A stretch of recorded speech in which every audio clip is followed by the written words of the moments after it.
Hey, what's going on, guys? Welcome back. Another one tonight. So we're going to be working on this KLX 110. Right now the carburetor is dripping from the overflow. So if you guys are having the same problem with your machine, if it's dripping from the bottom hose on the carburetor, I'm going to show you guys what the problem is, to show you guys what the problem could be. Could be a couple things, but we're going to dive into that now. So let's get started. All right, guys, so I'm going to show you what I mean here. So on this carburetor here, there is a overflow tube. Not really sure if you can see it, but tube comes out the bottom of the carburetor, and right now the gas is off, but when you turn the gas on, you'll see that soon the gas will come out of the bottom of this overflow. So yep, there it goes.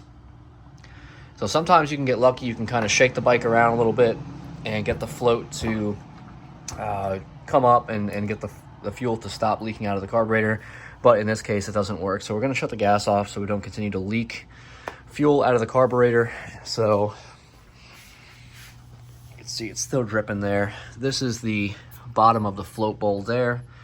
That is where the gas is coming from. So what we're going to do is we're going to get this carburetor off of here, and we're going to pull this float bowl off, and we're going to see what's going on. So I got the carb in a position where I can access it now.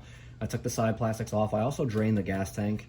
A lot of times what will happen is if there's crap in the gas tank and it gets sucked into the carb, it'll keep the float from coming all the way up and keep the needle from actually shutting off the fuel supply. So I'm going to show you what I mean here in a second. So I'm going to get these screws out. I got some dirt in there, so I don't want to strip these.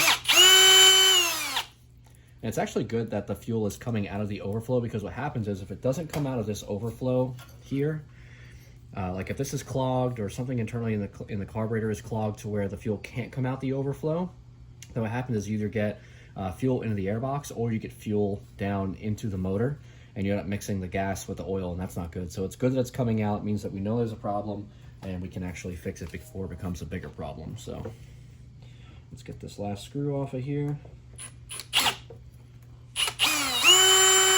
Oop. And I should have drained the float bowl first, but that's okay. Got a little rag underneath there to catch the fuel.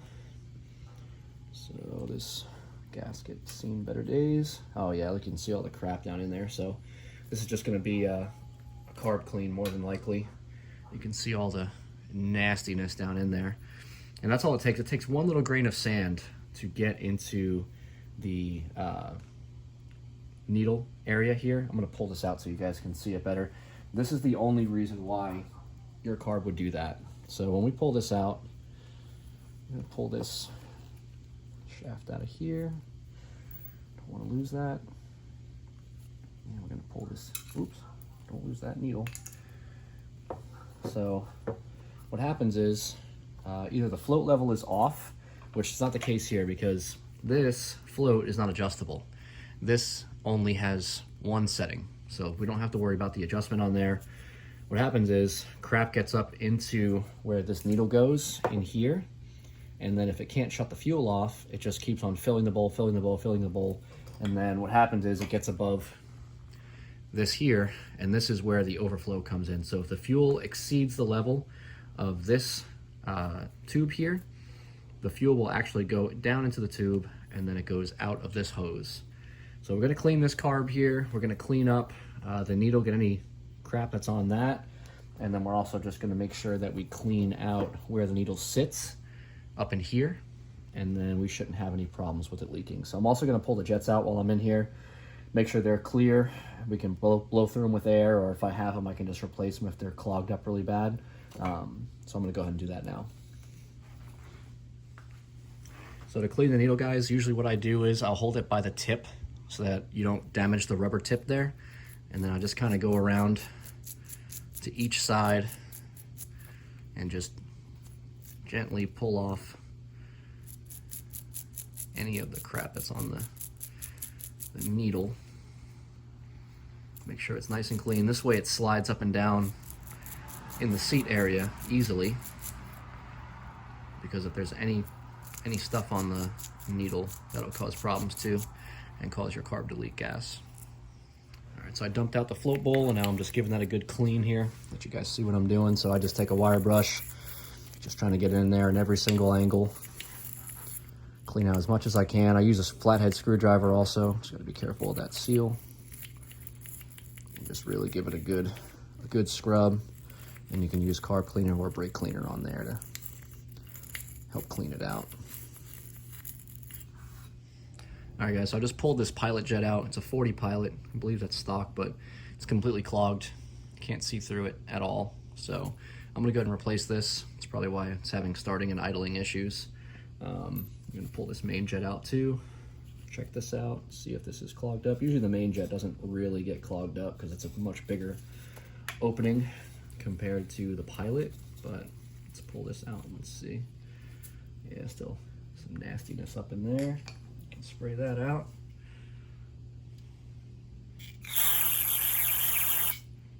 Spray out the pilot jet area. So that's clear. We got fluid coming out of there, so we just gotta, yeah, main jet area is clear, so that's good. We can put that back in. Let's just go ahead and replace this pilot jet. I should have the right size. Also, guys, what you want to do is clean out where the needle goes up into. You can use like you know, whatever, a screwdriver or something small to fit in there that you can just clean the walls with, because there gets a bunch of crap that gets built up on the side, and then the needle can't slide up and down, and sometimes it'll get caught and won't shut the fuel off. So even if the carb is clean, if this wall here, if the walls inside where the seat go, or the needle goes rather, are not clean, then you'll have issues also. So we'll just clean that out, make sure we're good there, and we should be in business. All right, guys, so what I'm gonna do now is, the best thing you can do before we put everything back together, the best thing you can do is just check and make sure that the needle is working the way it's supposed to be, because even though it's clean, if that needle is damaged, it doesn't matter how clean the carburetor is, it's still not gonna shut the fuel off. So what I'm gonna do is I put fresh gas in it, I have the fuel line hooked up. What I'm gonna do is I'm gonna hold this up, which is going to shut the fuel off, right? I'm gonna turn the fuel on. I'm not gonna turn it all the way on. I'm just gonna turn it on a little bit to where I can get some fuel pressure through the line. And then I'm just gonna, so you can see now that it's all the way up, there's no fuel coming out. As soon as I release it, there's fuel coming out, right? So now, when we go all the way up, it should shut the fuel off. Okay? All the way down, fuel on, up, fuel shuts off. Okay? So I have to push up kind of hard. It's almost like it's kind of getting jammed up in there, but what we can do now is to give it a further test before we put everything back together. Is we can put the float bowl on, and I'm gonna turn the gas off, put the float bowl on, turn the fuel on, make sure the carburetor is straight so that the float will line up right with the fuel level, and then we'll see if it leaks from there. All right, so we got the float bowl back on. I'm just gonna hold the carb here, and I'm just gonna watch this drain here and see if the fuel comes out. I'm gonna turn the fuel on. Let's see, I'm gonna give a little tap, make sure the fuel float is not stuck. Let's see if we have any leaks. If we do, then the needle's bad and we have to replace the needle. But if we don't, then we should be good, and it was just a dirty carb. So let's see what happens. Nothing coming out of the overflow yet, so that's good. Let's give it a few seconds.